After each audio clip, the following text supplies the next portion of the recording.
getting better? Or do you feel the same? Will it make it easier on you now? You got someone to blame. You say one love, one life, it's one need, and one love, get to share it. Please you, darling, you don't care for it. Mary,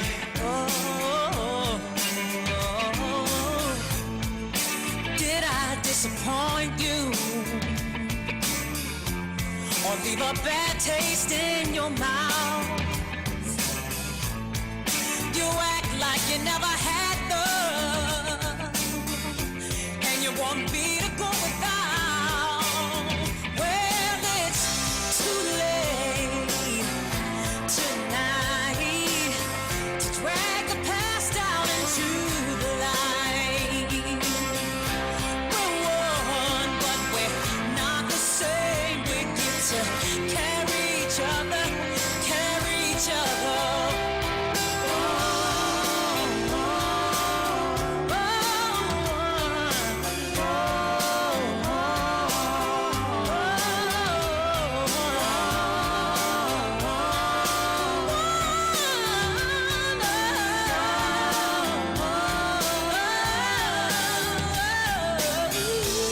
Have you come here for forgiveness? Have you come to raise the dead? Have you come here to play Jesus to the lepers in your head? Well, did I ask too much? More than a lot. You gave me nothing, now it's all I got. We're one, but we're not the same. See, we had each other, then we're doing it again. You said love is a temple, love is a higher law. Love is a temple, love is a higher law. You asked for me to enter, but then you make me crawl, and I can't keep holding on to what you got, 'cause all you got is hurt. One love, one love, one life. You got to do what you should. One life with each other, sisters, have my brightness. One life, but we're not the same. We get to carry each other, carry each other.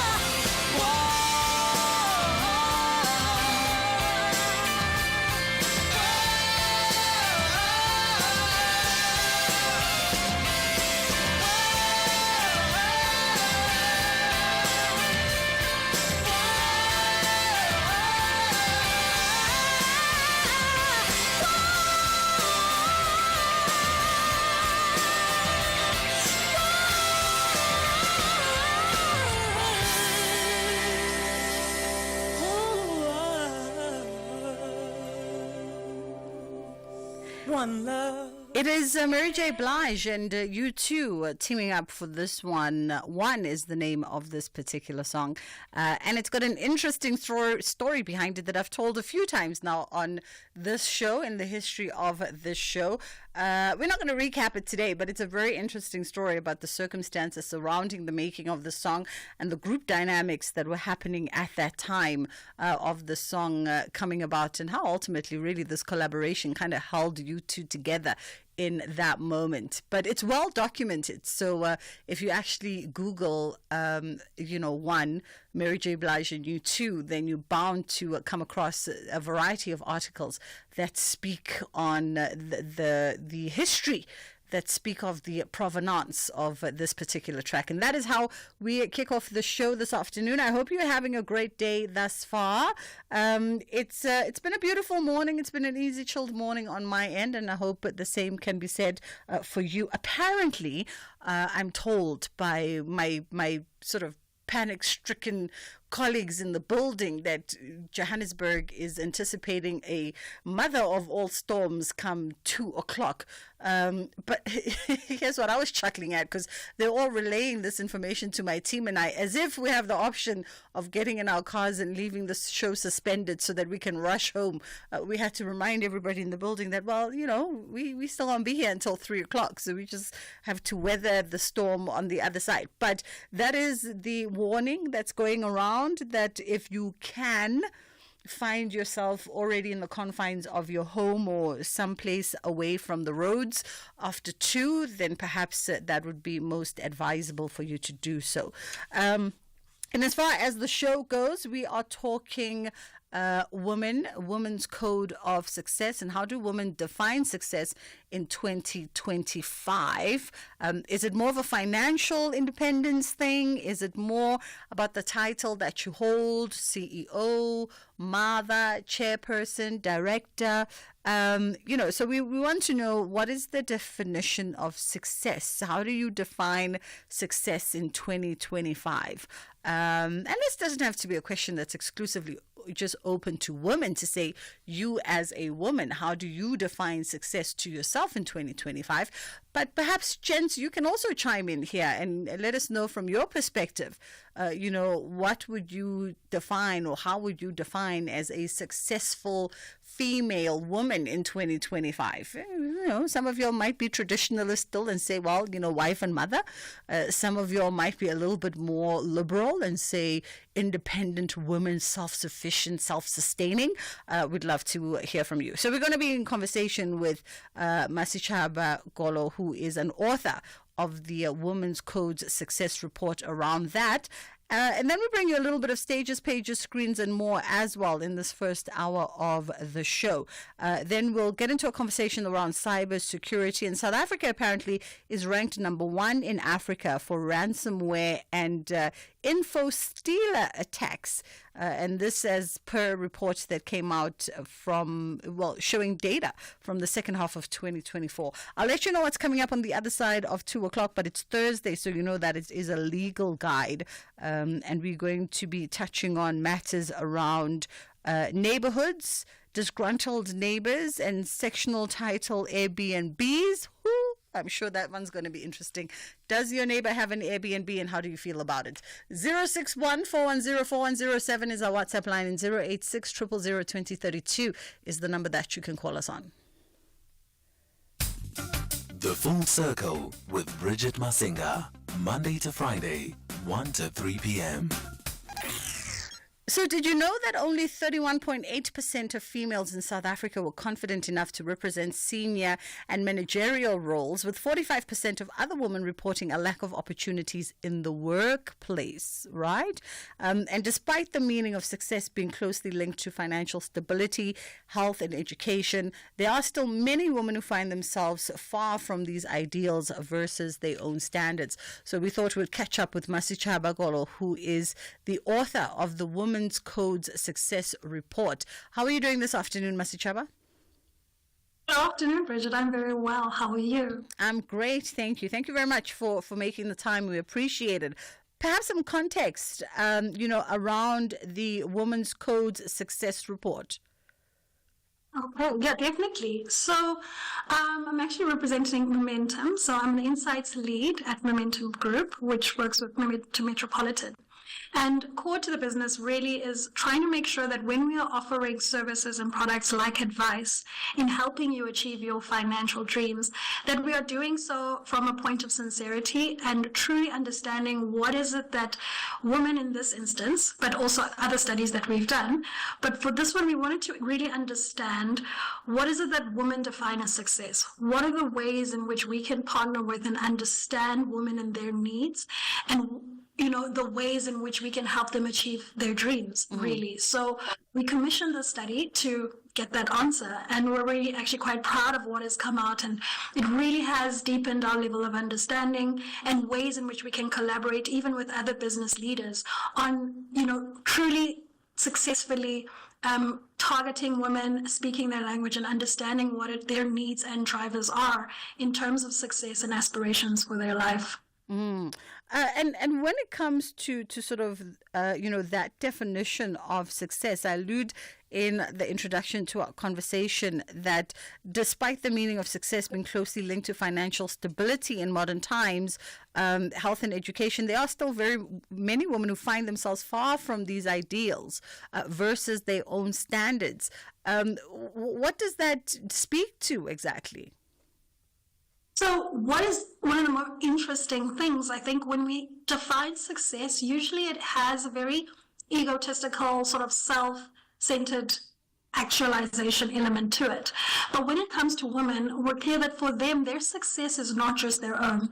Over 56% of women really feel like they have a very big role to play in assisting those that are around them, and that when they are successful, it enables them for them to share that success and to spread that success.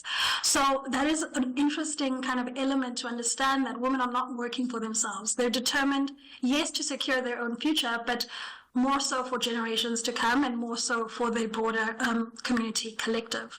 So to answer your question directly, I guess it is about, it isn't just one element, and it isn't just one, it's multifaceted. You can achieve success in being a housewife, because really success is about being confident and feeling like you are exactly where you need to be, and where you are needed for your community as a whole. Yeah. And interesting that, as much as there is a sort of significant representation of women, particularly when we talk at executive and C-suite level, but we still also, on the flip side of that conversation is, well, is there enough representation? Yes, there is. We acknowledge that there is, but is there enough? And also, why is it that the syndrome of women not putting their hands up, for particular roles or particular function at that level still persist, even though we know that women are amongst the most qualified by way of holding bachelor degrees, honorary degrees. They exhibit leadership skills that are superior. They also can tap into the emotiveness of being a woman, those soft skills that are so crucial in this day and age. But we're still seeing a reluctance from a lot of women to put their hands up and say, yeah, I'm ready to take up this particular challenge. Yeah, I think you asked a really interesting question. The representation, I think, really goes to show what the structure is built around, right? The women who are in those positions, of which we did interview quite a few, they got there from the support systems that they had around them. As much as women don't succeed for themselves, success is not achieved in a singular either. A lot of the enablers and key drivers of success are around who you get to support you, who you get to mentor you, as well as the examples that you see from other women around you. We have a stat in our research that just 70% of women actually are inspired to achieve success based on who they see having done so before them.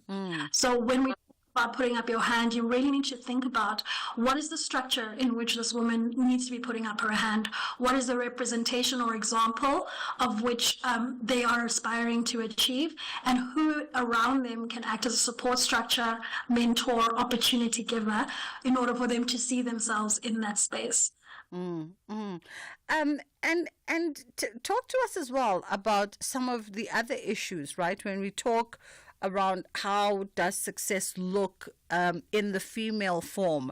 There's other issues as well that surround women that need urgent attention here, right? Because on the one hand, if we talk, for instance, that financial independence is a tool by which some might define success, but we can't have that conversation without also acknowledging that on the other side of that coin is a gender wealth gap.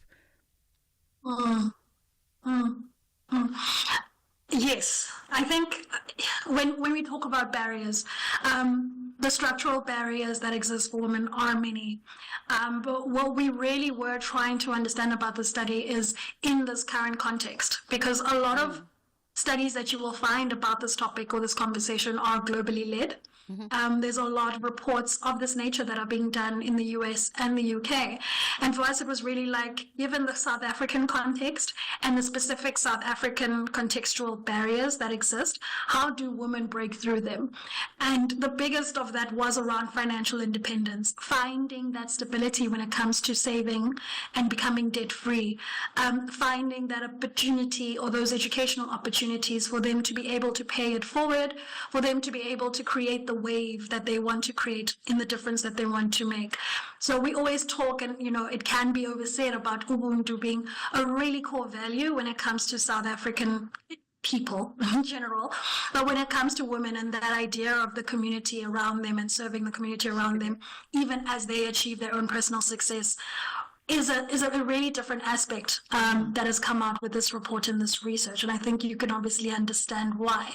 So when we talk about the barriers, yes, there's the idea that there aren't enough male allies that are representing or helping women achieve success. I mean, again, in the report, women only feel like 7% of men. Only 7% who are actually out to see us succeed. So there is that. There is the gender stereotypes that we have, right? The gender roles of housewife, the patriarchal society in which we exist, that do have to, even if you are the successful breadwinner at home, abantu bazotini, you can't actually outwardly show that the woman is the one who's bringing home the bacon. So I definitely think, it is tempered in that way, that as you are achieving success for yourself, it isn't for you to be seen as successful, but rather for those around you to have that wave created in that they are only able to because you are. Absolutely. If we take the conversation, Masichaba, to the individual, right? And we take it to the individual, and perhaps we scrutinize a little bit closer the personal and internal conversations that women are having amongst themselves and to themselves about success and ultimately what success is for them. I wonder, how is that decided for them, given everything that you've just spoken to and everything that we've just outlined on that global overview? But on a personal note, are women still having these conversations but filtering them through all these various lenses versus just getting down to the personal nooks and crux of, for me as Masichaba and Bridget, this is ultimately what I want for my life and what I want my life to look like, and so success, I'm going to own that success for me comes in this box?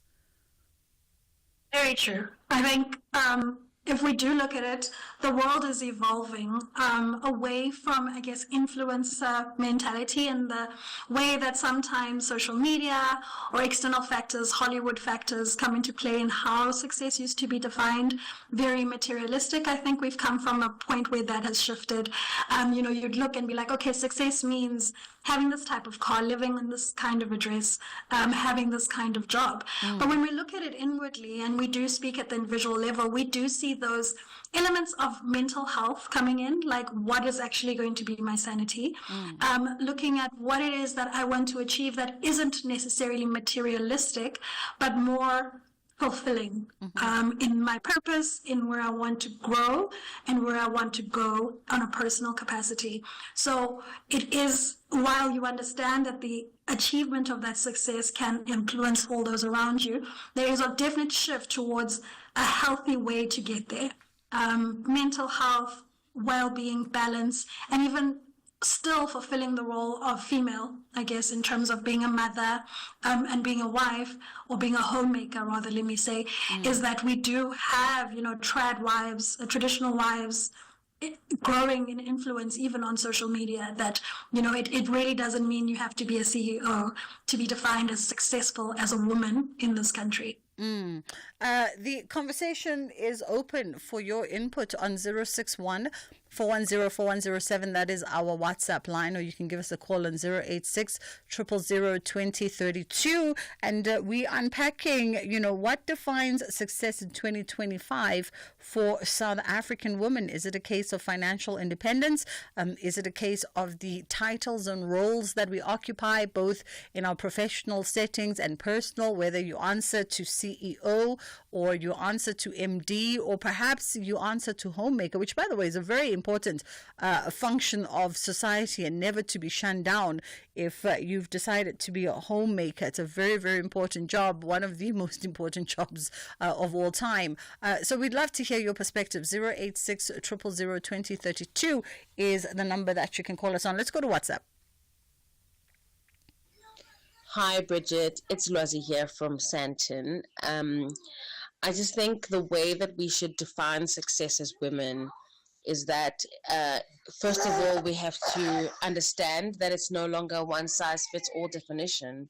And in 2025, as women, we have the power to define it on our own terms. So success isn't just about titles and salaries or societal expectations anymore. For me, true success is freedom. The freedom to choose what matters most, to grow, to evolve, and to define life by my values and nobody else's, which can be daunting because there are no award ceremonies for freedom. It's just you and your own path. So I think as women, that is how we can define success for ourselves, which is freedom. And I couldn't have said it better myself. We're going to take a quick pause here and catch up with Utsile and the headline news, and then we'll come back on the other side and continue.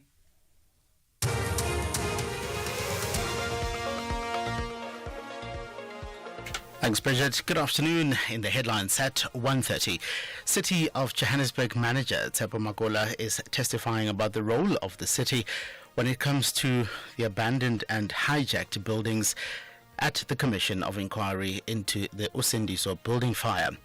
The Universal Healthcare Access Coalition says a proposal for the health minister to be in charge of appointing a tariff governing body for the healthcare sector would be a conflict of interest. This after the Department of Trade, Industry and Competition proposed the establishment of a tariff governing body to address pricing issues in the sector.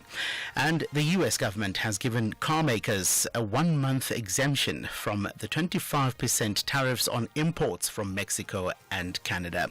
Details at 2 o'clock. Whether it is a CCMA referral, problems with a mechanic, or unfair blacklisting, Clientele legal plans are affordable, and you receive up to 670,000 rands worth of legal services per year. We cover civil, criminal, and labor-related matters. Our legal team will be your support 24 hours a day. SMS SAFM to 32195. That's SAFM to 32195. Clientele General is an authorized FSP and a licensed non-life insurer. T's and C's online. Standard rates apply. Hi everyone, I'm Dean McPherson, the Minister of Public Works and Infrastructure. In the State of the Nation reply, I announced that we're releasing 31 state-owned properties for redevelopment that will generate 10 billion rand in investment and create 165,000 new jobs. These public-private partnerships will help us realize our dream to turn South Africa into a construction site. To achieve this, the department in 2025 will be leveraging reforms in infrastructure development through Infrastructure South Africa, release requests for proposals to redevelop our small harbours, which will create tens of thousands of new jobs, as well as reforming the expanded public works program to ensure it becomes a genuine stepping stone to permanent employment. We are accelerating efforts to get more cranes in the sky and more shovels in the ground. Our department is working for you and with you to build a better South Africa for the future. Mzansi Africa. SABC Sport is searching for talented football commentators. Are you knowledgeable and passionate about football commentary? Are you a great storyteller of the beautiful game? That's why they're very good in controlling the ball and keeping it in minutes. Submit a 2-minute commentary clip in your South African language of choice to commentator@sabcsport.co.za. Also email your full name, surname, and contact details. Shesha phela. Closing date is on Friday, 7 March 2025. Only shortlisted candidates will be invited for the second round of auditions at SABC Studios in March. SABC Sport. For the love of the game. You're listening to Bridget Masinga on SAFM. I would love to hear your thoughts, whether you are a woman, and this conversation speaks directly to us, the female form, or you are a male and you have a perspective on this and as to how women define success in 2025. I know that our male listeners are probably just sitting on their hands for this one and trying to be rather PC, because in private spaces, males will discourse amongst themselves and with women as to how women define success, and at times even how perhaps our definition of success, if we're looking at it from a Western lens of capitalism, our need to be independent, self-sustaining, be vocal and have voices and stand in our own truth and our own power and our own strength. And males will go, yes, but it's eroding the core of what it means to be a woman. And we welcome traditionalist views as well. So if you feel that a woman's success lays in her ability to be a good and present mother, and it lays in her ability to give her all to her family and to you. And, this is why we have these conversations, so that we can share our different ideas of what it means to function cohesively in this society. 061-410-4107 is our WhatsApp line, and 086-000-2032 is the number that you can call us on. Let's go to WhatsApp. Hi, Bridget. Listening into this conversation, and I feel like success shouldn't just be defined by material things, but it should also be defined by the freedom to change your mind and be able to pivot and navigate. And I feel like something that's underplayed when it comes to women is our ability to pivot, our ability to navigate change and still be nurturing and still be supportive, not just of other women, but our families and our communities, and being able to make things work no matter how difficult it is. I define success in that way, through community, through fellowship, through pivoting, but also through, creating an environment where people can feel supported and can provide help where it's necessary. I think that's how I define success, through that kind of organic growth. Very interesting, Masi Chaba. From our last voice note, this one and the one just before the news, is that really both the ladies speak to the emotional richness and stability of being women and of this time, right? Lwazi and Santon spoke about true success is freedom for her. And it's defined by living a life according to her own values. And the last voice note also speaks of a similar thing, that it's the freedom and the ability, the agility to pivot, and to also recognize the need to be within community. I absolutely agree. I definitely enjoyed Lwazi's note on just forging your own path. You are the power to forge your own path, and I think it does come out strongly too in our report, in that women have the resilience, as the most recent WhatsApp voice note shared, that resilience, that self-reliance, the ability to pivot and actually take ownership and power is a very strong facet that women have. And we are the masters, or rather mistresses, of our own success. It is within us, and choices that we make drive that definition of success. Success isn't materialistic, and I think that's a really important aspect to hold on to, is that success is the freedom to know that you are where you want to be, and that you have all the tools and resources available to you to drive that being moving forward. Yeah, it isn't. It isn't an end state. I think also let's be clear on that it is a journey. With us, of course, at Momentum we talk about the journey to success. We are here for your journey to success. We are your journey to success, and success is a journey. It isn't an end state. But as you grow in life, as you reach different life stages, you have success without being a mother. You have success when you are a mother. You can have success just being a wife. There are various life stages we as women have to actualize ourselves in, have to realize our state in, and through that realization have the power to pivot, to own, to change course, and to really be meaningfully engaging in our lives as successful women all around, no matter where we are.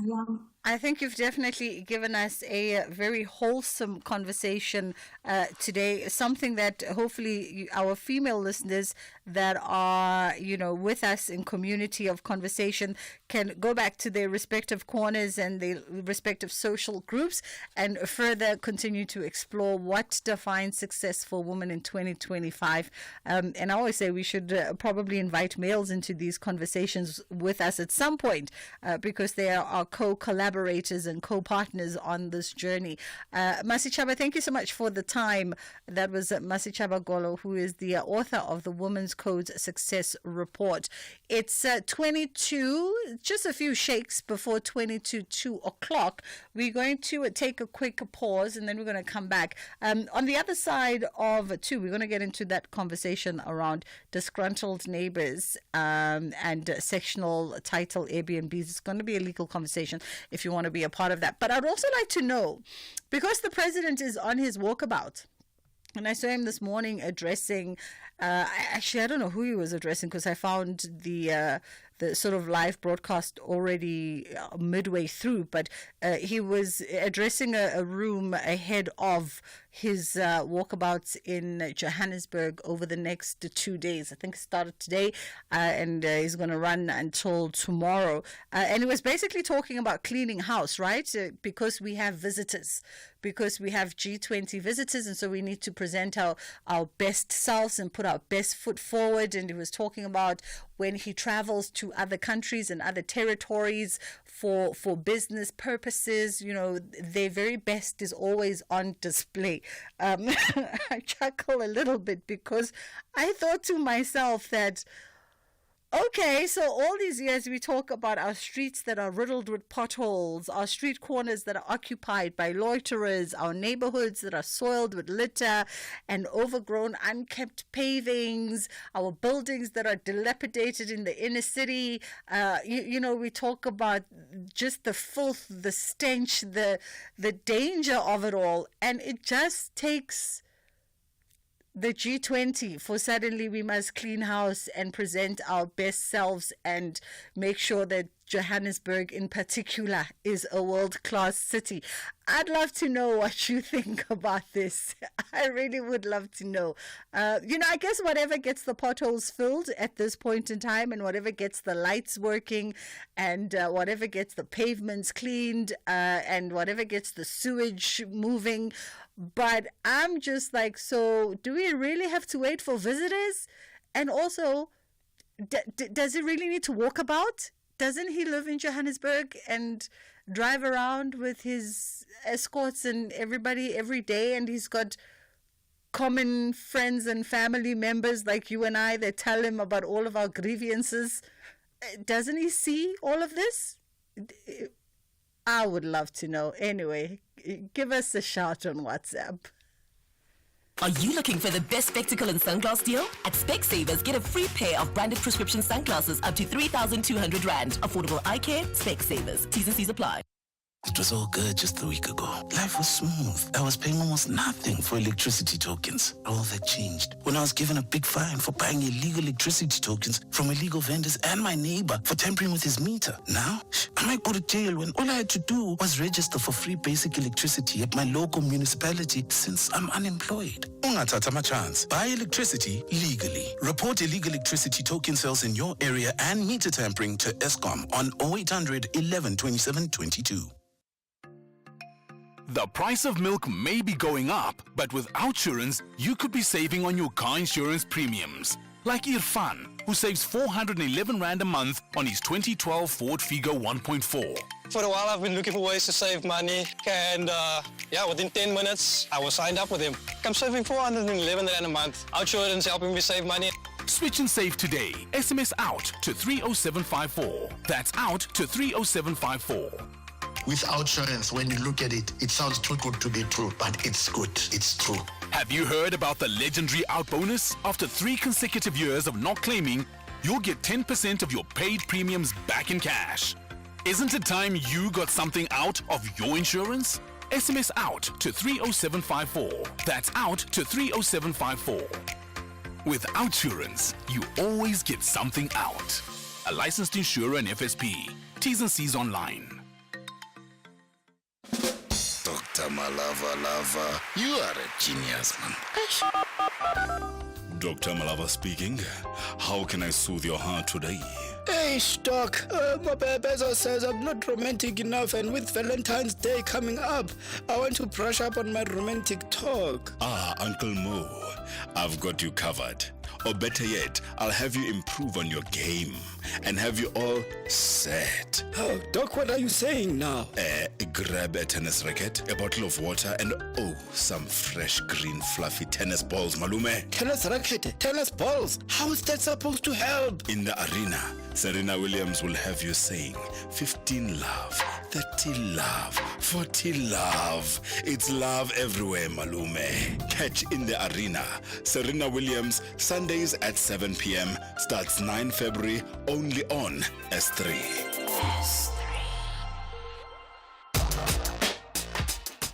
Bridget Masinga on SAFM.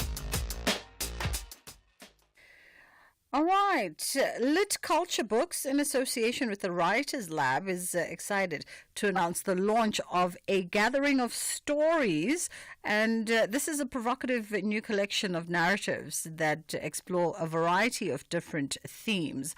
And we're catching up with Dr. Katlego Chali, who's one of the authors in a gathering of stories. How are you doing this afternoon? I am fantastic. Thank you so much for asking, and thank you so much for having me. Thank you for the time. We appreciate it. A gathering of stories already, kind of alludes to the fact that it's a gathering of stories. But before we get to your contribution in the book, perhaps you can let us know, what this anthology brings together. Absolutely. So I'm part of an organization called the Writers Lab. And we officially launched ourselves. Well, we started coming together in 2017, but we officially launched as a non-profit organization in 2020 because we recognized that there was a need to start capturing some of the stories that we were seeing on our stages, we were seeing on our screens, we were hearing about in our communities, but they weren't being retained in our collective memory in the form of publications that could be passed down, So we all know a lot of stories that perhaps our grandmothers would have told us, our uncles and aunties would have told us, and we know how amazing these stories are, and we know that if we go from one household to another, there may be similar stories, but we don't have an archive or collection where these stories can exist, so that when our children come along and ask us, hey, what kind of stories did you guys tell? We'll be able to say, here, read this, and you'll see what, the storytellers of our time, what we're talking about. So it's really about trying to bring together writers of all ages, of all generations, primarily those who work in the theater space, because so many theater productions don't make it to publication, and trying to create a stream from the stage back to the page so that people can walk away with these artifacts that will have affected them in such, real ways. And so that led to us publishing our first anthology in 2021 called Hauntings, which was an anthology of 4 plays, all by women. And now we're publishing our second anthology, A Gathering of Stories, which is published by the Writers Lab, featuring myself, Eddie Taba, Dr. Rifilo Lepere, Ronald Manganye, and Tolisi Masilela. And now we're super excited to have our second launch with Lit Culture Books. So yeah, it's all about retaining some of the amazing work that we often see on our stages, and trying to ensure that audiences, members of the public still have access to these works, even though the production may not be on stage, at a market theatre or at a Joburg theatre. So it's really trying to retain our recent memory. Yeah, and very important task that because oftentimes the criticism has been, even looking beyond just the stages of the theatre, but the criticism has been that South Africa has a deficit in as far as archiving its collective memory and archiving its stories. Funny enough, I actually saw on the back of all these political discourse that was happening, a gentleman tweeted a couple of weeks ago that we need to be more proactive as South Africans in archiving our history accurate to our experience before it gets distorted and used against us. And what you're doing here speaks to a similar kind of work. Yes, absolutely. We've always felt like there's a need to capture the beauty that we often share with each other quite easy. I think South African people are very storied people. We're very expressive people. We're people who love to have a good time, who love to tell funny jokes. And quite often, a lot of those talents aren't transferred into skills that we can then benefit off of as people. And so I think through trying to make spaces like the Writers Lab, we're trying to encourage people to say, even if you've never written a play in your life, even if you've never written a monologue or a scene in your life, by virtue of the fact that you have concepts, ideas, and stories within you, we want to be a space that helps you to massage those out and bring them out into the world. And who knows, at some point you may find yourself being the owner of your own first published play, or being the director of your first theatre production. So we think it's really important, as the gentleman tweeter said, to do that work of archiving ourselves, because we often complain that other people are telling our stories in an incorrect way. And until we decide to tell the stories ourselves, we're always going to be, or we have this feeling of being misrepresented. So we just want to, put our little 5 cents into the pond and say, this is how we also see ourselves. Absolutely. Give us a taste of the play that you've written that is going to feature in the book.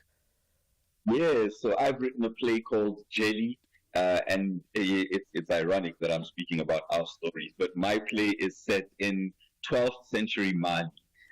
And your listeners will probably be familiar with the name Mansa Musa, who was one of the richest beings who ever lived. He took his trip to Mecca, and on that path he gave away all of this gold that led to the world economy shaking in that time. And I became really fascinated with the story of Sundiata, the first emperor of Mali. And I wanted to write a story about storytellers that would make sense to Africans across the continent. And so Jelly is a similar word to Imboni, right? Who we think of as the praise poet. These are the people who are the retainers of memory, the retainers of lineages, the retainers of customs. And so the question that I was dealing with is, what happens when a new ruler comes in and they decide that all the old stories must die? And so they decide that they need to get rid of all the old Jellies, all the old Imbonis. And so we follow this pair of twins who are the last Jellies of their family, and they're trying to figure out what to do with their legacy. Are they going to stay in Mali and fight against Sumangoro Kante and Queen Sasuma Berete, or are they going to go to Timbuktu so they can meet with the scholars so that their memories can be retained and written down? So it's a little bit kind of touching on what we do as the Writers Lab, but it's really about this sibling bond and what happens to these two siblings who've always had a very difficult relationship, but now they have to find a way to see eye to eye. And that's just one of the stories that are in here. Wow. I can tell you about the others as well.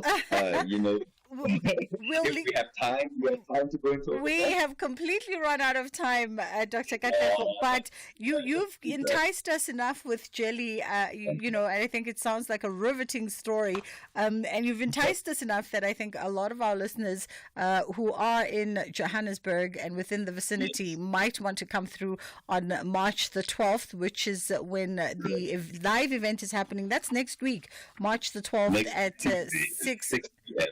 6 p.m. at Lit Culture. and of course that is 29 Cheswick Street in Brixton, Johannesburg.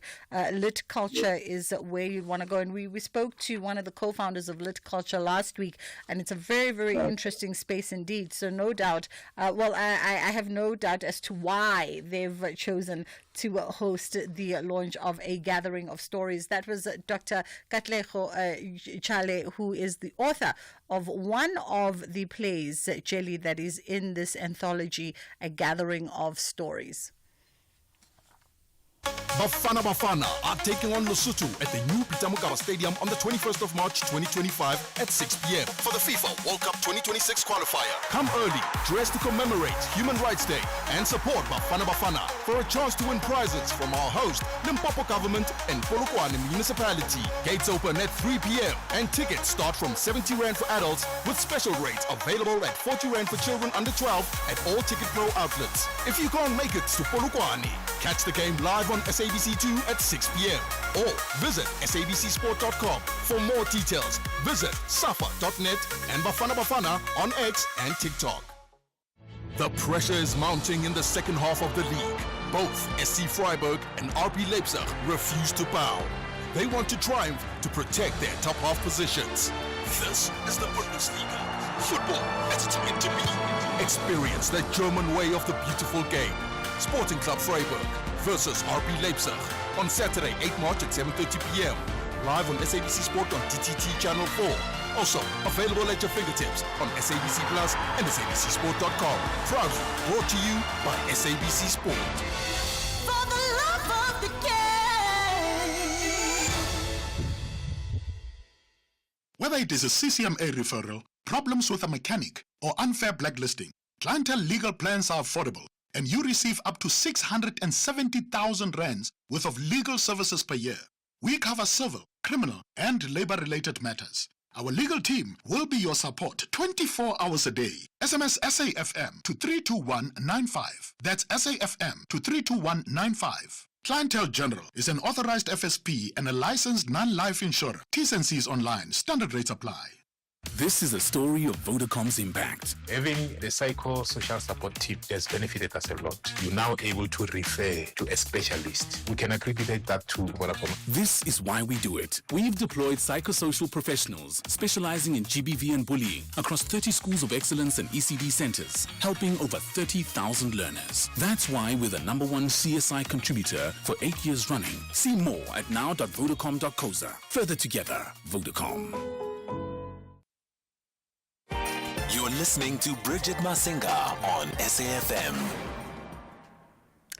Okay, so in these last few moments before the top of the hour, we are catching up with Chief Security Evangelist at ESET, Tony. Tony, is it Anscombe? Oh my goodness, I feel like, Tony, I just went left with your surname. How are you? Hi, hello, and it's Anscombe. So that's fine. Okay, Anscombe. All righty. Thank you so much for the time. Let's talk about the fact that South Africa is the most targeted country in the world when it comes to info stealer and ransomware attacks. And this is according to the global cybersecurity company's annual report, your annual report. Why is that so? Well, you're the most targeted country in Africa. And the reason being is that cyber criminals, despite what we think is that make random attacks, they're actually very targeted attacks. They go and attack people in countries where they can monetize their work. So unfortunately, the data of South Africans is deemed by cyber criminals to be more valuable than in other African nations. For those of our listeners who are unfamiliar, when we're talking ransomware and info stealer, I've never heard that term before. Info stealer. What are we talking about here? What do these attacks look like? Well, so there's several parts to a cyber attack, such as ransomware. The first part is somebody stealing personal information and credentials from somebody within a company. Once they can log in as them or socially engineer them to give over their credentials at some stage, so using their personal information, which is the info stealer piece. That's a piece of malware that collects financial information or personal information from the person. Then once they're in, then they'll launch a ransomware attack against the company and make extortion demands for them to pay a ransomware demand. And are we seeing companies, sort of pay in order to retrieve their information, or what kind of measures are they taking, especially in the sectors where perhaps you're seeing a trend where they are getting attacked more often than not? Well, the only data I have on how many people pay, unfortunately, is not from South Africa. It's from the US and the UK. About 40% of companies in both countries pay ransomware demands. So I would suspect that South Africa is not dissimilar. And typically companies either pay that directly, or they will have insurance. Cyber risk insurance to help mitigate that cost, and the insurance will also help them deal with incident response. So put the right resources on site should a cyber incident happen. Speaking of putting those resources, by way of protection, how do then businesses and companies protect themselves from the high volume of cyber attacks? Well, so businesses need to have advanced cyber security protection. So in today's world, it's not just about having something on your device to detect malware and viruses and such like. It's also about understanding all the sophistication, so the ways a cyber attack might unfold. So you'd have something called endpoint detection and response that looks for anomalies happening on your machine. So maybe your machine is talking to some weird server somewhere that's nothing to do with the company, which could indicate that a cyber criminal has access. All right, and just in our final sort of minute, let's talk about deepfakes a little bit, because that's another concern, and the telltale signs of that. I can't tell the deepfake from a real thing. Well, it's getting harder because deepfakes is becoming a bit more sophisticated and available to many cyber criminals. So it is getting harder to see. But if somebody's offering you, certainly in cryptocurrency, somebody's offering you massive gains or certain investments within a cryptocurrency, which is where cyber criminals are using these deepfake videos, then I would just avoid anything that says you're going to get rich quick, because it's probably not true. And if it was, we'd all be there, wouldn't we? Yeah, absolutely. Tony, unfortunately, we have to keep it short and sweet today. It's top of the hour, and Tony is the Chief Security Evangelist at ESET. 2 o'clock on the dot. Time to get into the news.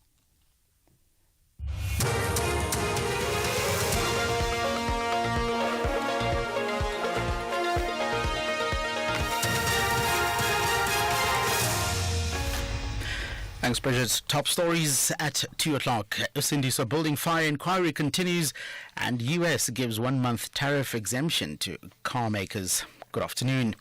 City of Johannesburg manager Tsepo Makola is testifying about the role of the city when it comes to abandoned and hijacked buildings at the Commission of Inquiry into the Usindiso building fire.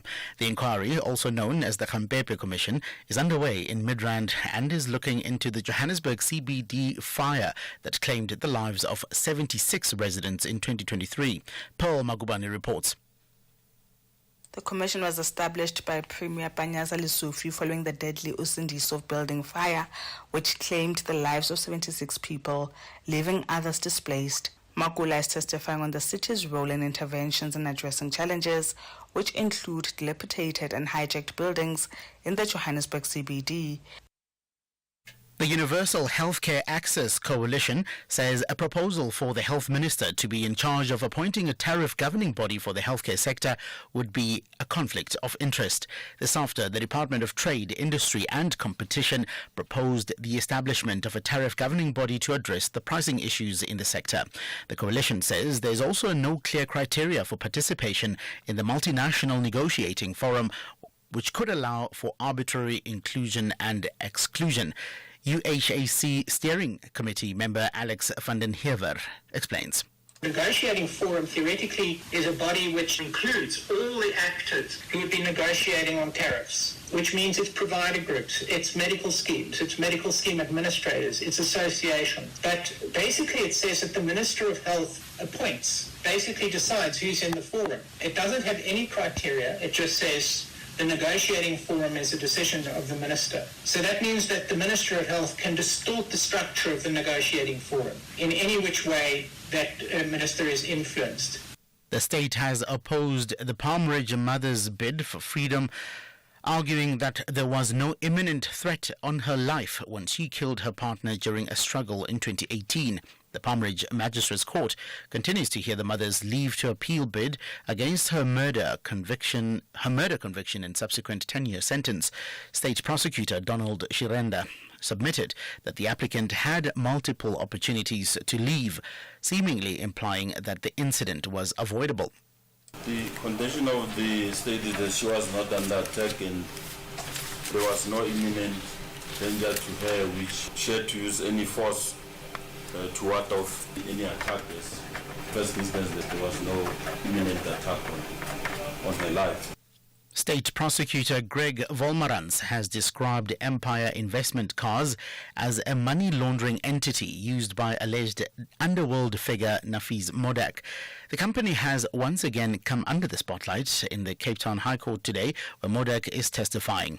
Volmarans also told the court that the company received over 3 million rand from a family trust which was run by Modak's mother from 2018 to 2021. Modak and 14 others are facing over 100 charges, which include murder, attempted murder, extortion, and the murder of anti-gang unit detective Charles Kinnear. And finally, further afield, the US government has given car makers a 1-month exemption from the 25% tariffs on imports from Mexico and Canada. The reprieve comes after President Donald Trump met industry executives who said the tariffs would wipe out their profit margin. The White House says it has given them time to move production back to the US. Caroline Leavitt is the White House press secretary. We spoke with the big 3 auto dealers. We are going to give a 1-month exemption on any autos coming through USMCA. Reciprocal tariffs will still go into effect on April 2nd, but at the request of the companies associated with USMCA, the President is giving them an exemption for 1 month so they are not at an economic disadvantage. Recapping the top story, City of Johannesburg manager Tsepo Makola is testifying about the role of the city when it comes to abandoned and hijacked buildings at the Commission of Inquiry into the Usindiso building fire. For SFM News, I'm Utsile Saku, headlines at 2:30. SAFM 104 to 107 nationwide. Leading the conversation. Dr. Nikki Alexander, Dr. Thomas Chamberlain, and Dr. Jack Hodgson form a dedicated team of forensic pathologists who try to work out how and why the victim died. This series sees Nikki investigate a murder that's a carbon copy of a case from her past. She soon suspects that the killings are personal to her. But who will believe her? Meanwhile, Jack creates tension when he finds himself aligned with a police complaints investigator over the accidental shooting of a girl by armed police. And a seemingly random killing in the remote countrysides leads Nikki and Jack into the dangerous underbelly of a criminal world. This is Silent Witness, Thursdays and Fridays at 10 p.m. Starts 20 February only on S3. Open up.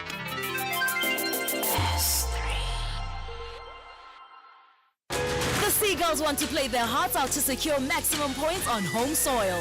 And Pedro could be in here. Pedro's 1-on-1. Joe Pedro! That is impeccable. Meanwhile, the Cottagers understand the power of 3 points.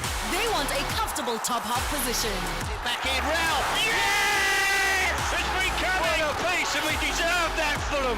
That's a great finish from Raul. It was a great move. This is the Premier League. Experience the spectacular action between Brighton and Hove Albion FC and Fulham FC. The Saturday 8 March at 4:30 p.m. Live on S3. Also available at your fingertips on SABC Plus. Proudly brought to you by SABC Sport. For the love of the game. Fizzy drinks and fruit juices can make our children sick. Sugar is dumped into their bodies with every sip, which could lead to obesity, heart disease, and diabetes as they age. We must protect them from drinks high in sugar. Demand a stricter health promotion levy now. Sign the petition on healer.org. That's HEALA.org.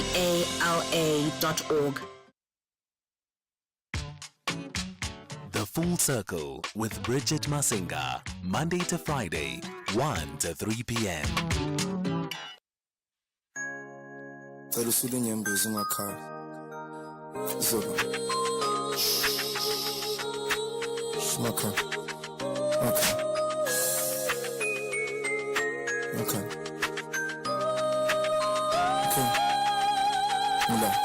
Anytime. Please, shoot on your base. I'm beside the family where my people let gas. Kudunga Pali, please, shoot on your base. I'm beside the family where my people let gas. Kudunga Pali, please, shoot on your base. I'm beside the family where my people let gas. Come on, Kudunga Pali, please, shoot on your base. I'm beside the family where my people let gas. Come on.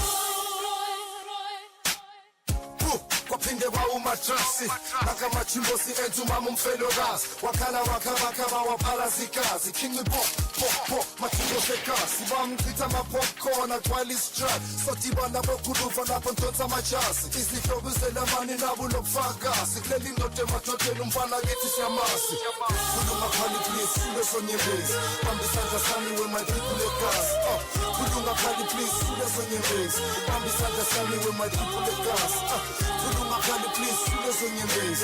Bambisandla Sami with my people the gas. Come on, Kulunga Pali, please, shoot on your base.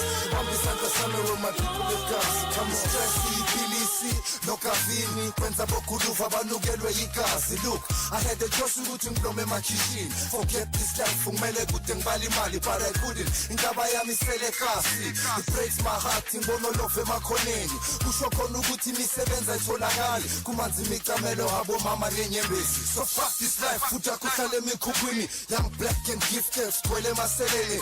Day after day, so balahle emathuneni. Kushisa ngaphakathi nale ngoma ifusa igazi. Khuluma phali please, sule sonyembezi. Bambisandla sami with my people egazi. Khuluma phali please, sule sonyembezi. Bambisandla sami with my people egazi. Khuluma phali please, sule sonyembezi. Bambisandla sami with my people egazi. Come on, khuluma phali please, sule sonyembezi.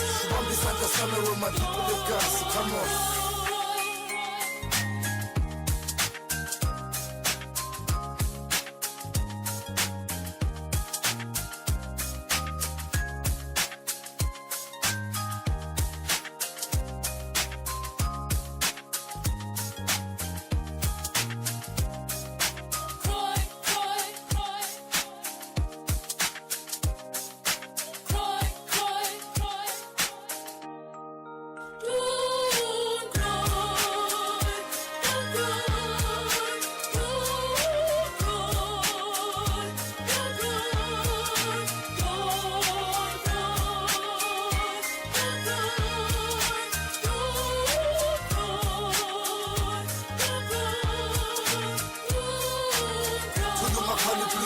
On your base, Bambisandla Sami with my people let gas. Kulunga Pali, please, shoot on your base. Bambisandla Sami with my people let gas. Kulunga Pali, please, shoot on your base. Bambisandla Sami with my people let gas. Come on, Kulunga Pali, please, shoot on your base. Bambisandla Sami with my people let gas. Come on.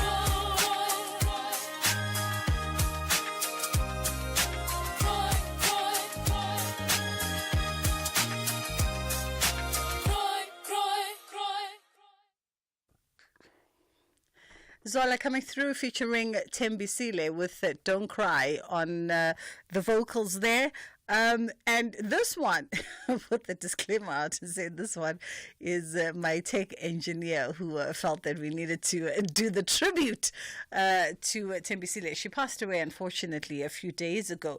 The news breaking on social media. She was a classically trained singer, and she featured on this great South African hit by Zola with Don't Cry. So it's our tribute to her, going out to her loved ones and her family. It's just gone past 10 past 2 o'clock on the Full Circle with myself, Bridget Masinga, on SAFM. We're going to have a conversation in just a moment.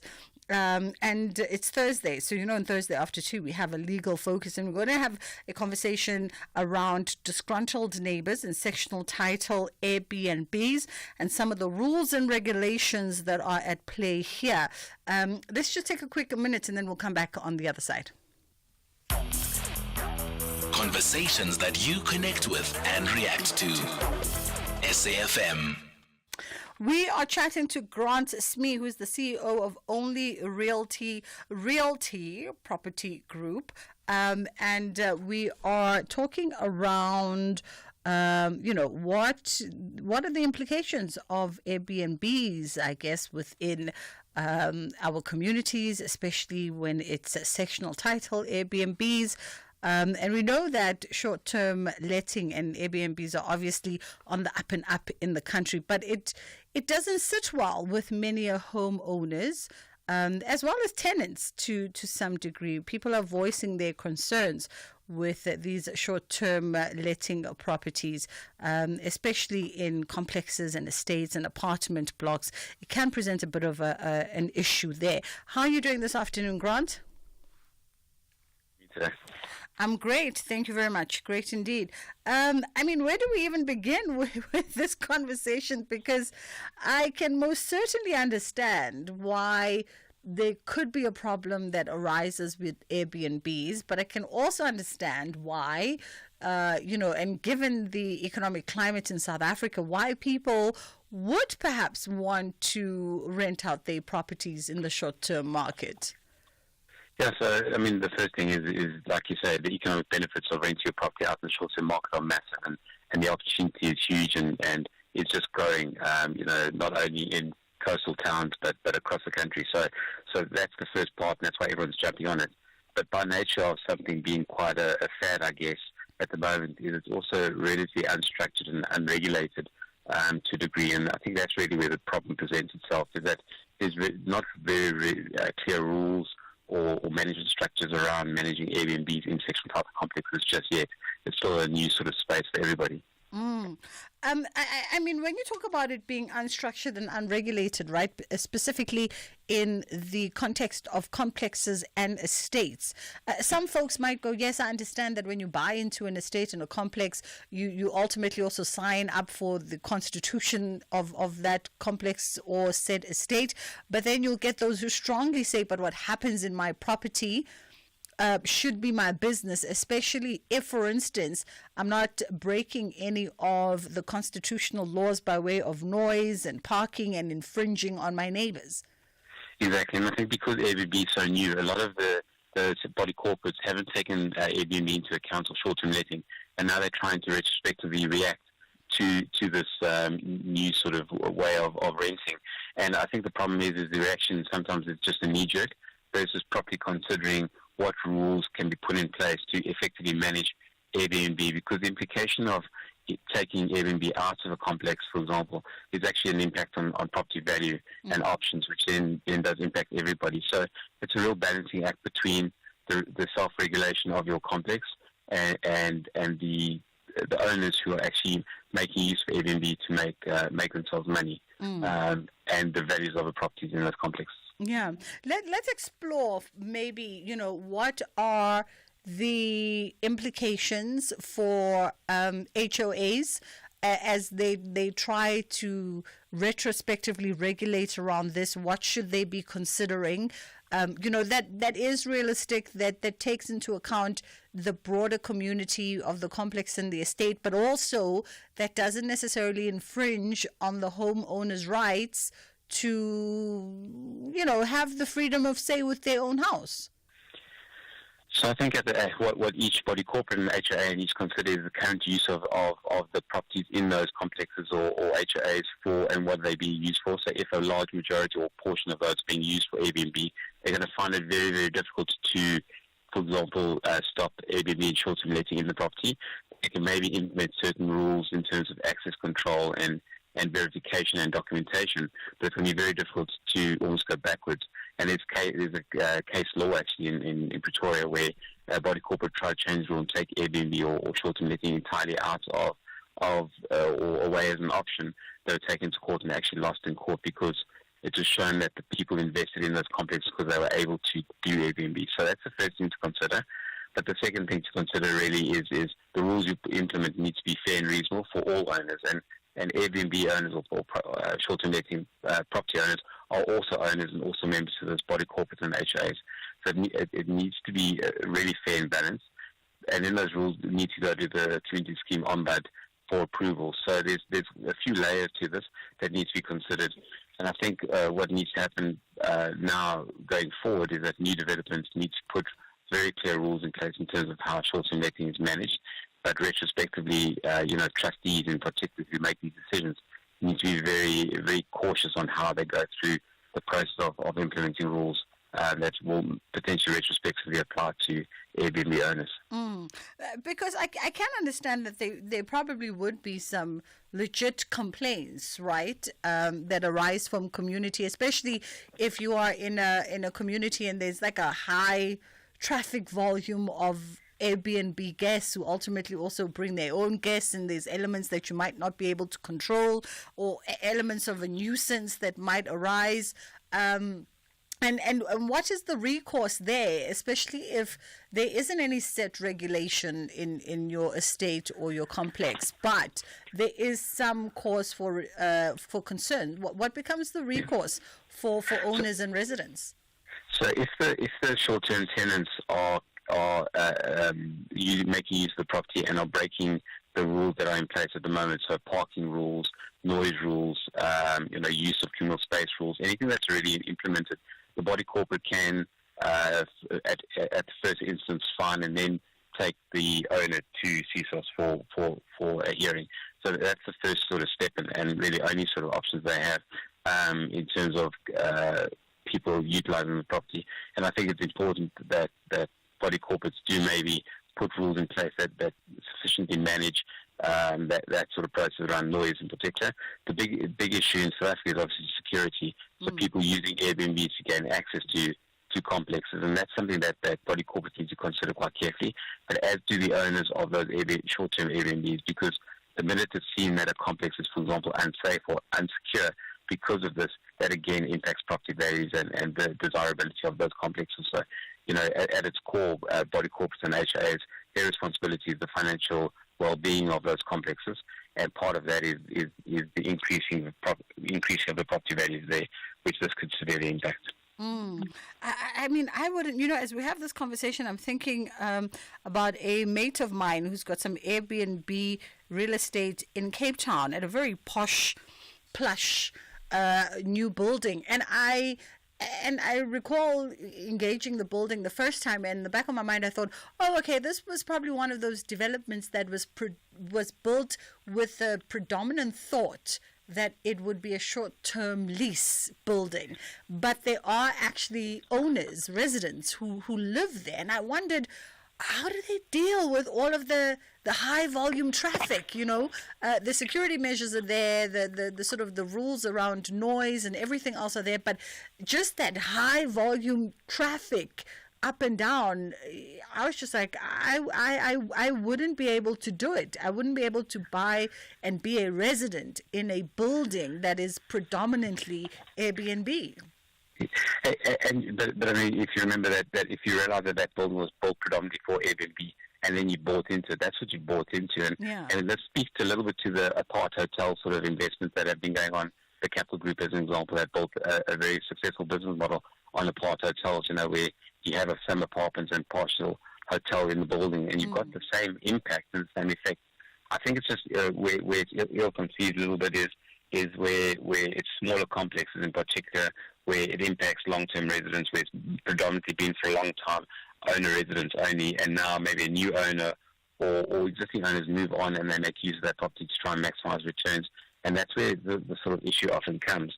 And I think proper management of that is vitally important from the Airbnb owners' perspective, is making sure that they do implement harsh rules and hold their short-term tenants accountable to certain rules that they put in place, and not to impact other residents, and that's vitally important. And maybe considering professional management companies who have all this infrastructure in place to manage sort of tenants that don't necessarily do the right thing. But I also want to say that on the Airbnb side, particularly short-term letting, it is the few and not the majority that actually results in these issues. So it is always a small minority of issues that actually get, I suppose, blown out of proportion and make it an overriding theme of Airbnb. By and large, Airbnb is a successful investment model. It increases property values where it is allowed, and there very rarely are issues, and those ones of issues must be seen as ones of issues. Absolutely. And I mean, I'm with you, on the points that you've just made. And I think from what I've seen, for the most part, there seems to be no issue in spaces where Airbnb is allowed to operate, because especially if you have a responsible owner, or they sort of take all of this into consideration themselves and reinforce particular rules for their own spaces that are cognizant and considerate of their neighbors.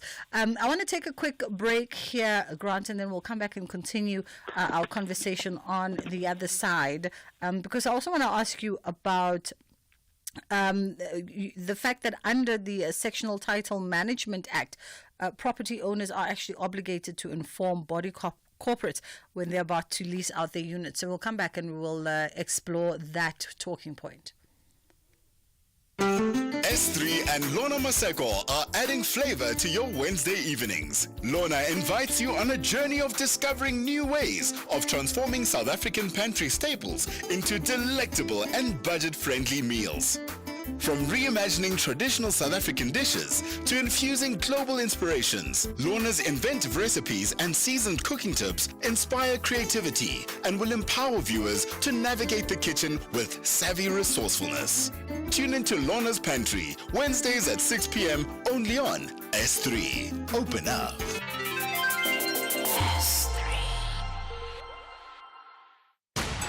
The Golden Boys want to ensure their visitors return to Free State with disappointed faces. But Batabane Bantwa are ready to demonstrate how real warriors win tough battles.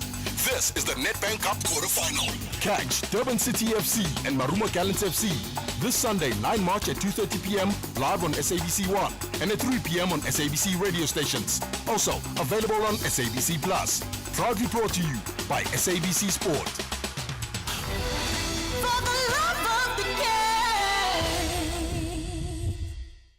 Whether it is a CCMA referral, problems with a mechanic, or unfair blacklisting, clientele legal plans are affordable, and you receive up to 670,000 rands worth of legal services per year. We cover civil, criminal, and labor-related matters. Our legal team will be your support 24 hours a day. SMS SAFM to 32195. That's SAFM to 32195. Clientele General is an authorized FSP and a licensed non-life insurer. T's and C's online. Standard rates apply. Night Talk with Oliver Dixon. When leaders need to account, we call on them. When society needs to debate, reflect, and advance, we're here to have the conversation. Join me, Oliver Dixon, on Night Talk every Monday to Thursday from 10 to 12 midnight. You're listening to Bridget Masinga on SAFM. We are in conversation with Grant Smear, and we're talking Airbnbs and some of the things that you must be considering when it comes to the rules and regulations, especially if you live within the confines of a community, which is predominantly where Airbnbs in any case are hosted, apartment blocks, complexes, estates, and spaces of that sort. And Grant, I wanted to find out, so you say that under the Sectional Title Management Act, property owners are actually obligated to inform the body corporate when they lease out their units. And I think a lot of folks, we either don't know such or we choose to ignore it and plead that it is my right to do as I please. Look, I don't think that the body corporate is empowered at any level to deny you the opportunity to make use of your property. So it's more about informing body corporate of the use of your property versus them being allowed to say, well, yes, you can, or no, you can't. So I think that's an important sort of distinction, and a mistake that a lot of body corporates do make as well. No, you can't, and I think that's they have that ability, that authority, which they certainly don't. I think where it comes down to, again, is just a conversation with your communities, because ultimately when you own in a community, you are part of that community, and it can really turn into an ugly fight and unnecessary court cases. As an example, should there not be sort of open, transparent communication among members of that body corporate at the first level? So I think if you do intend to invest in Airbnb and it's your intention to make use of that opportunity, which is massive, I think it's also important that you realise that the communication to the body corporate and providing information and guidance on what you're going to do and how you're going to do it is vitally important. Again, it protects the value of the properties surrounding you as well as your own, which is, let's be the foremost thought. Property investment is a long-term game, long-term investment, and really a capital investment game. So it's important that you protect that as much as possible. Absolutely. At a municipal level, are there any bylaws and regulations that perhaps would come into play when it comes to short-term rentals? So I think some of the municipalities have tried to implement some of the particular hospitality rules around that to Airbnb, but it becomes very difficult on an individual section title scheme level to implement those things. So I do know that there are conversations, particularly in Cape Town, around regulations and licensing potentially coming into the market to regulate the market, which it might be scary again for some people that are in that short-term letting space currently. But I think it's an important sort of stepping stone to formalise and professionalise the industry as well. The problem with regulation, like any regulation, is that they could be overreaching. And sort of they might over-regulate the market, which becomes then a bit more difficult. So the government needs to be cautious that they don't damage a significantly important economic market, particularly for like the Western Cape, by over-regulating that space too much. But yeah, it certainly is. It's prevalent in most European countries, most European cities, and in the US, where licensing and regulations around Airbnb are prevalent, and it does work really, really well where it's adhered to. I think the problem again in South Africa is our ability to not only stick to rules and regulations, because as we know, we like sort of pushing boundaries in South Africa, but part to that is the enforcement of those rules and regulations by the government and their ability to do that effectively. Yeah. Unfortunately, we have to leave it there for this afternoon, Grant, but we thank you so much for the time. That was Grant Smear, who's the CEO of Only Realty Property Group, walking us through just some of the things that you must be considered of when it comes to Airbnb. We also had a conversation earlier in the year in January. It could have been actually with the CEO of the Capital Group, or it was another entity within real estate. And we were talking around Airbnb's short-term rentals, because some folks don't necessarily use Airbnb, but they are in the business of short-term rental, and whether or not it's still a viable business option for many South Africans, especially if you're operating within spaces like the Western Cape, where there's such a huge saturation of short-term rentals. And they gave some really cool tips about things that you should consider if you want to get into that space in order to maximize and be profitable on your business. Let's us get into the headline news, and then we'll come back with our kids programming.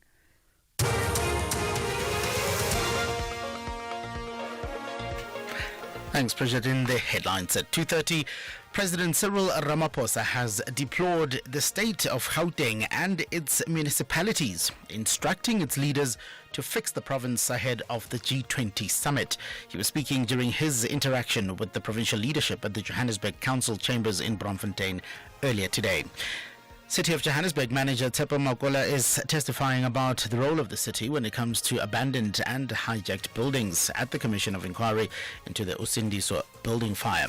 And US President Donald Trump has issued what he called a last warning to Hamas to immediately release all the hostages still held in Gaza. Full bulletin at 3 o'clock. The Full Circle with Bridget Masinga, Monday to Friday, 1 to 3 p.m. This program is brought to you by SABC Education, enriching minds, enriching lives.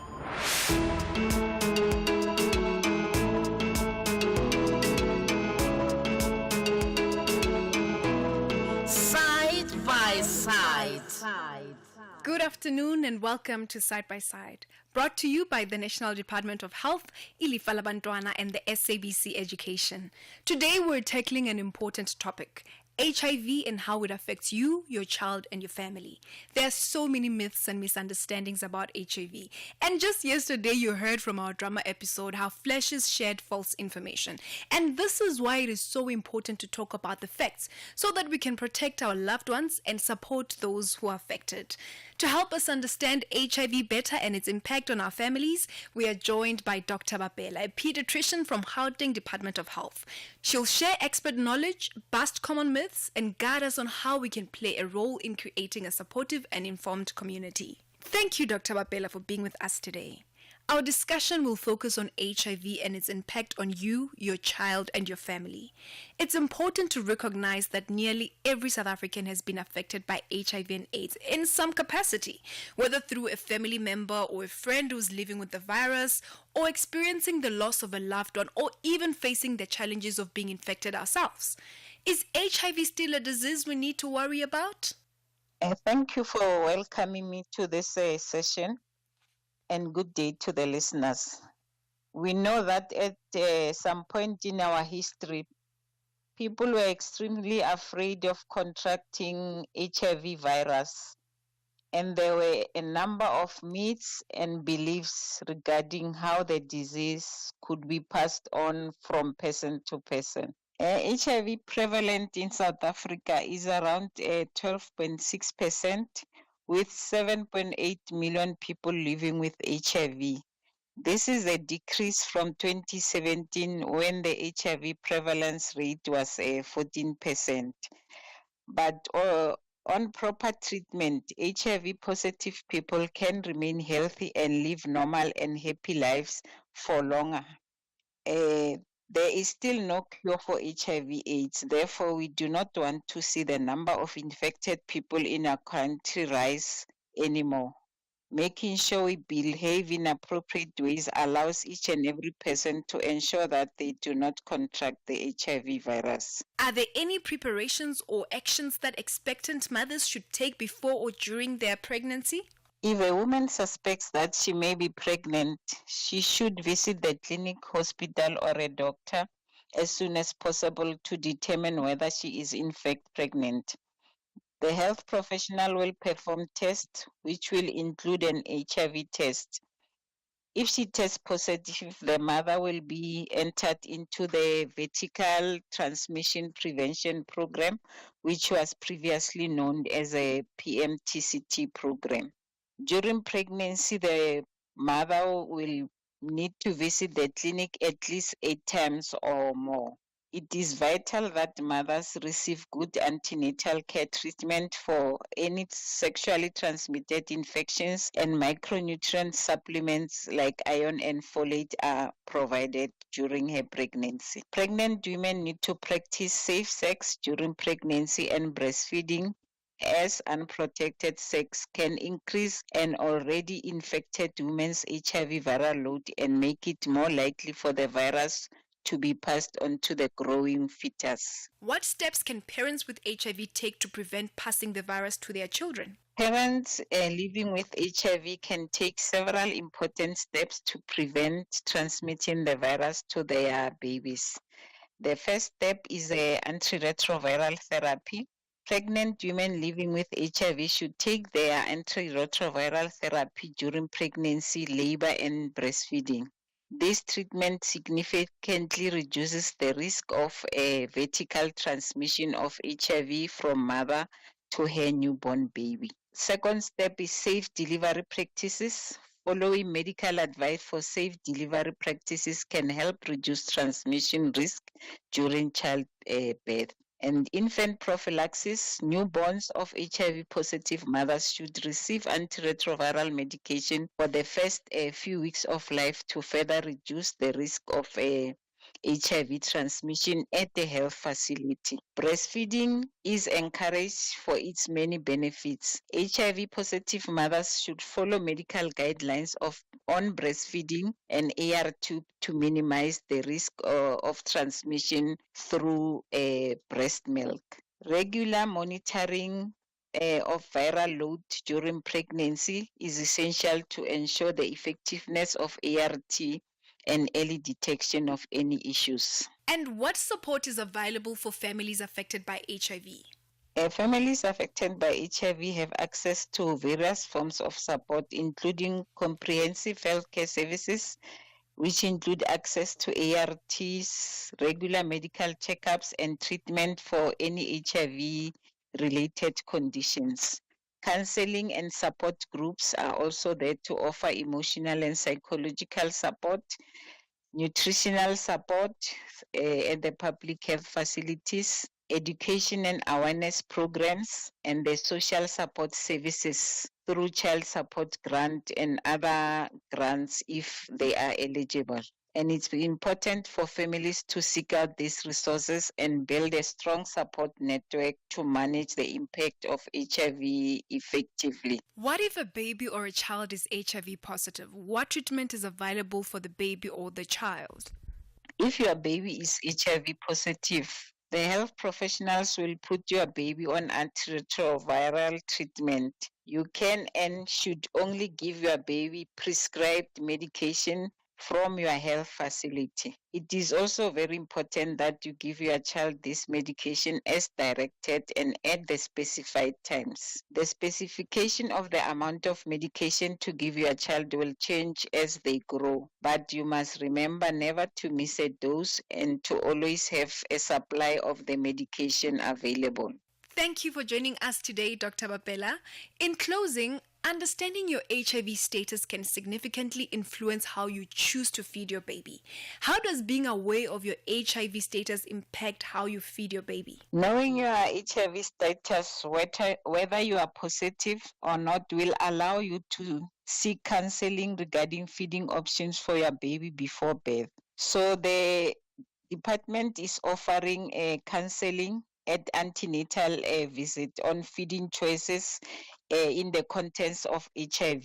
So if you are HIV positive, you can exclusively breastfeed your child, which means the baby will be given exclusive breast milk for the first 6 months of life. And exclusive breastfeeding prevents a transmission of HIV. We don't encourage mixed feeding if you are HIV positive because it increases the risk of your child acquiring HIV from breast milk. And if you choose to formula feed, the department is not offering free formula anymore because the benefits of breastfeeding for child survival, irrespective of HIV, has been found to be higher. So even if you are HIV positive, you are encouraged to breastfeed. But if you choose to formula feed, you have to be able to buy formula for the first year of life of your baby, and you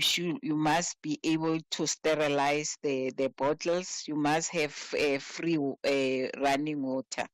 During counseling, they check if that criteria is met. Otherwise, you are encouraged to exclusively breastfeed your child with the protection of a antiretroviral therapy during breastfeeding. Thank you for giving me this opportunity to give information on HIV in pregnancy and during breastfeeding, because it is a very important topic that the mothers know what to do if they test HIV positive in pregnancy. And thank you to the listeners. Thank you for listening to Side by Side, the show that supports you to give your child the best possible start in life. Brought to you by the National Department of Health, Ilifa la Bantwana, and the SABC Education. Join the conversation with other caregivers on our Facebook page at Side by Side SA and look out for more great content. Join us again, same time next week when we'll be talking about the importance of play in early childhood development.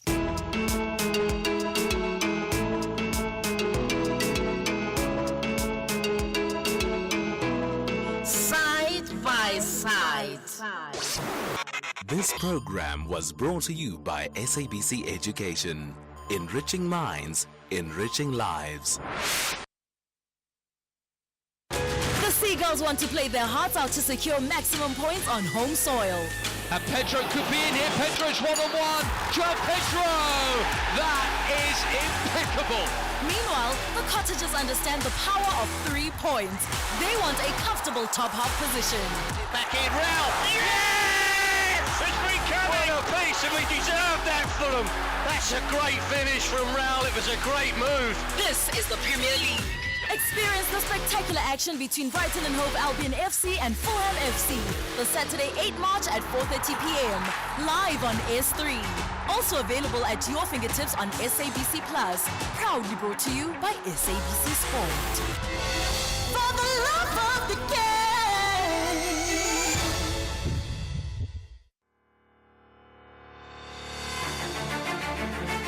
This Human Rights Month, SAFM is deepening a culture of social justice and human rights. It's a time to reflect, engage, and take action for a more just society. From thought-provoking discussions to powerful stories, SAFM is leading the conversations that move us. Because your voice matters, your rights matter, and together we shape a better future. SAFM, leading the conversations that move us. Ashraf Garda on SAFM. Let's talk about three things. One, I think that's particularly important is your thoughts around cabinet ministers. What's the Action SA plan there? The first issue is that we have 43 deputy ministers. There's a provision in the Constitution, section number 93, where it says the President may appoint deputy ministers. It doesn't say the President must appoint. And our experience in Parliament is that deputy ministers are actually a waste of time. They have no constitutional provision for them. They never speak. They don't have authority to represent the minister. So they're actually superfluous. And we believe that we can save billions of rands annually by trimming down the cabinet. First of all, get rid of superfluous deputy ministers. Athol Trollope, Action SA's parliamentary leader. The National Pulse, weekdays 3 to 6 p.m. The Full Circle with Bridget Masinga, Monday to Friday, 1 to 3 p.m. All right, let's wrap up the show with Fikile Mbogota, who is the CEO of Satrix. And we're talking personal finance as it relates to women, and are more women investing, like really are more women investing. Global trends show an increase in female participation in stock markets, particularly amongst younger women. And in South Africa, women are becoming more involved in investing. That is very, we say it's interesting, but also we know the conversations that we're having out there, Figile, right? And we know that women are really just taking matters of self-development, self-evolution, self-sustainability very seriously in our society right now. Good afternoon, Bridget, and good afternoon to your listeners. And on that note, happy International Women's Day in advance, talking about women and women empowering themselves. But yes, you are right. Women are empowering themselves. If we look at 20 years ago, globally, only 40% of women were investing. Fast forward to 2023, the Fidelity found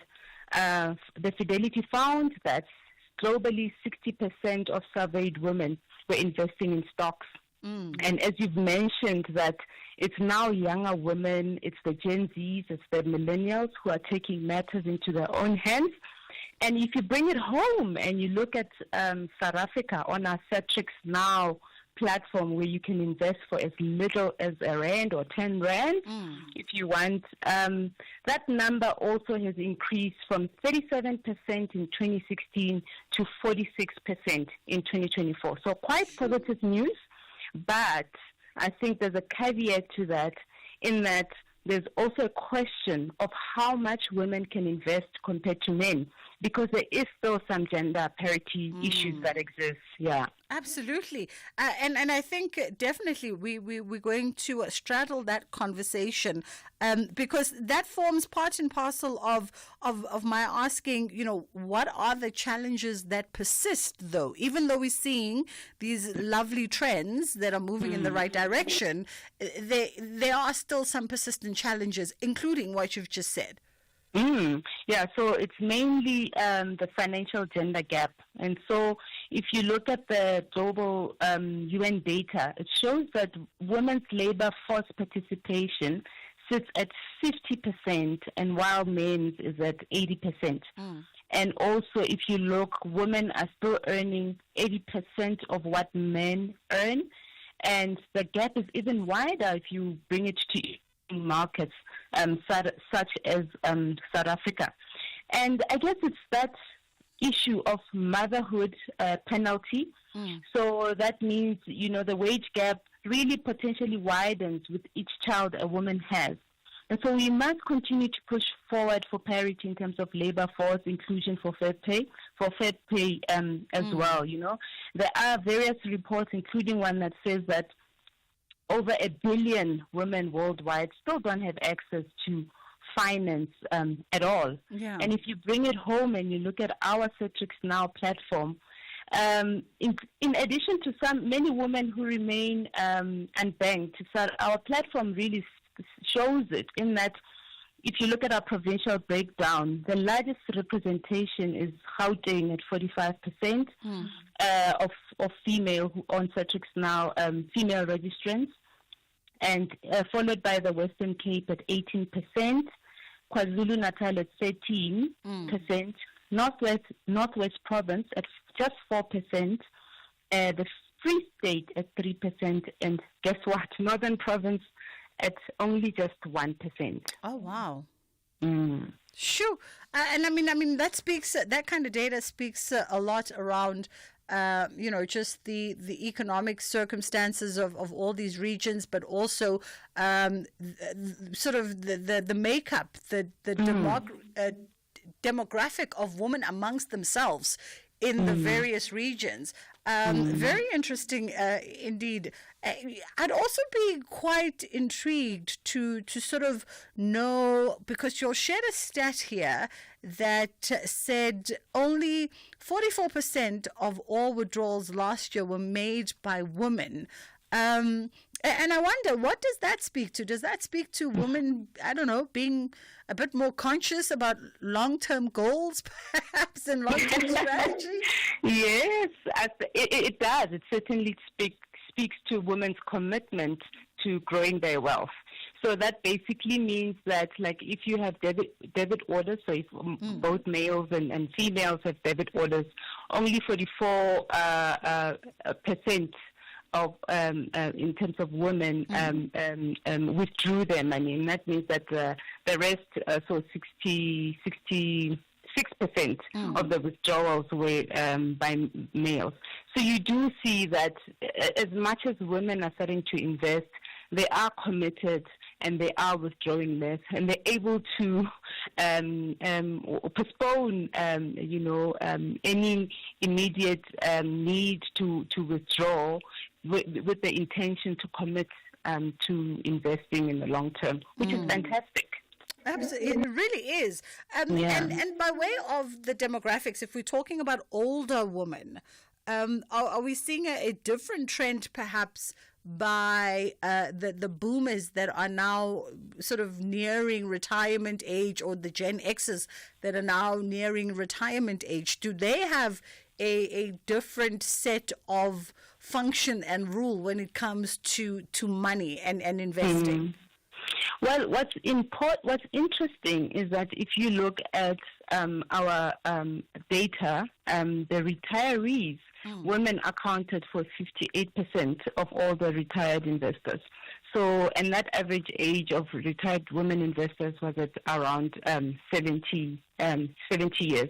So women are taking more conscious decisions to invest for the long term and to invest for retirement. And I think it's quite positive, because investing can be used as a tool, right, for women's empowerment as well. There was a stat that was done by Stats SA, and it found that nearly 43% of all South African homes are headed by women.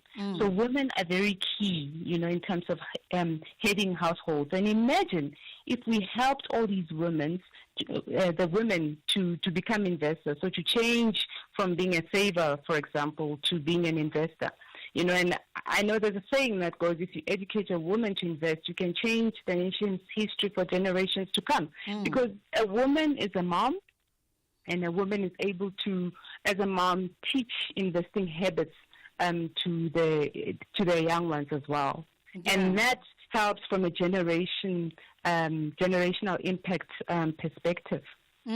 So now the interesting conundrum, right, is, and I'm all for the education and the awareness around it, because when women get into the workforce, as you said, it benefits the family and it benefits the village and community.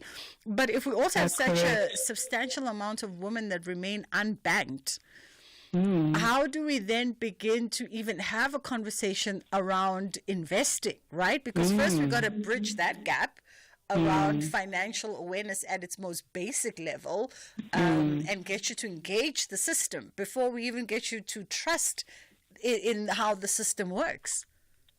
Yeah, that is a very good point and concern, right? There are women that still need to get access to the banking system, and there are women that still need to, you need to get into the banking system before you can start talking about investing. And I think that talks more to access and opportunity. How do we reach more women?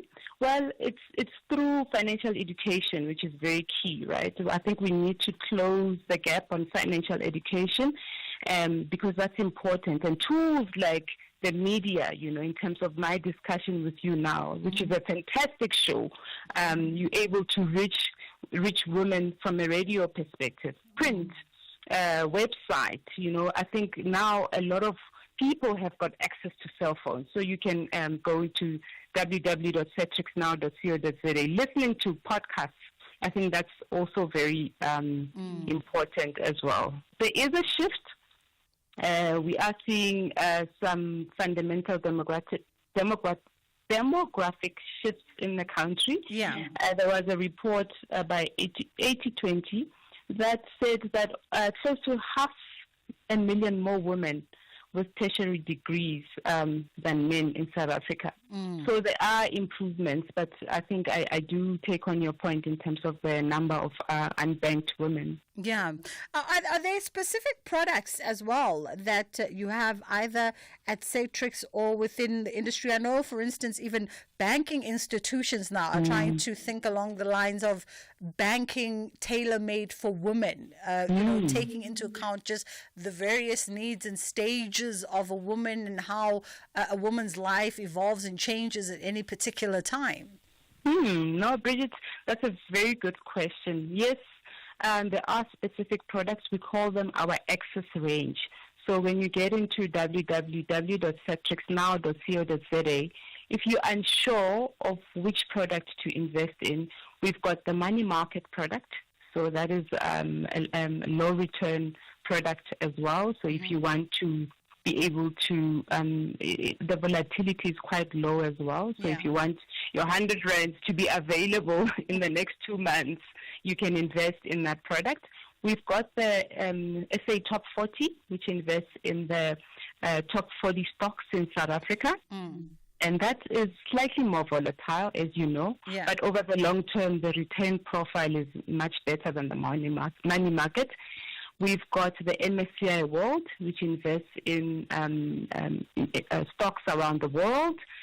And then we also have the bond ETF as well. So we do have a range of access range products for new investors who want to come in and start investing. Yeah. As we wrap up the conversation, I always say I was fortunate in my younger years to have a guiding light of a banker who happened to be female. So, and the advice was, invest early at different tiers.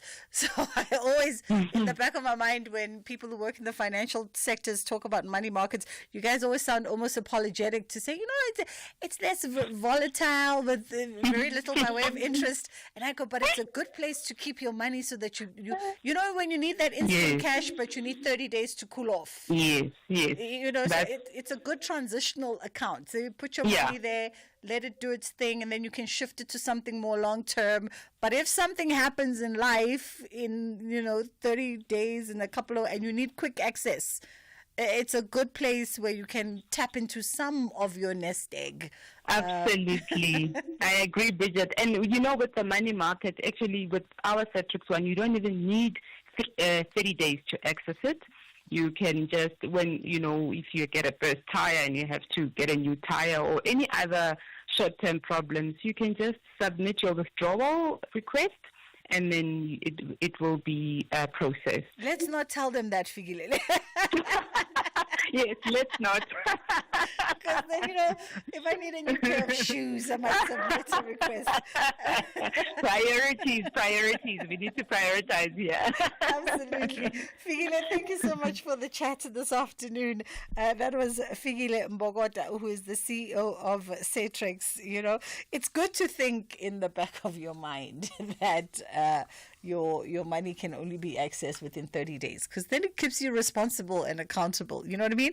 A lot of these money market funds have relaxed their rules over the last couple of years, and you can just submit your request and you get your money that you requested by the very next morning. But it's nice to just pretend like they need 30 days notice so that you can really scrutinize. Do I really want to tap into that nest egg right now?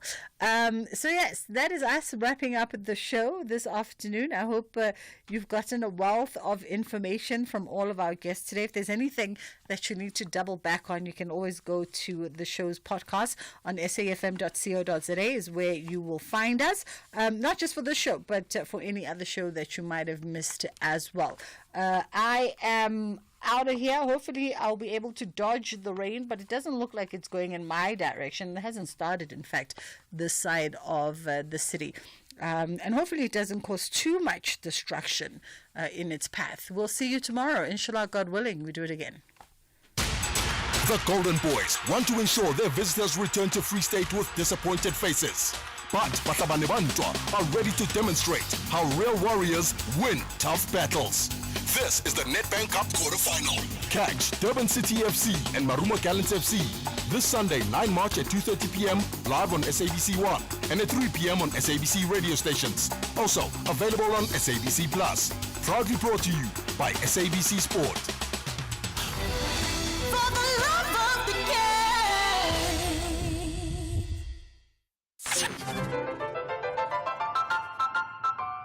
Hi, my name is Kutlwana Masote, your host of Weekend Sundowner Classics every Saturday and Sunday afternoon between the hours of 4 and 7 p.m. exclusively on SAFM. Now, this is where you get your best classical music jams on any radio platform. Join me every Saturday and Sunday afternoon between 4 and 7 p.m. Weekend Sundowner Classics.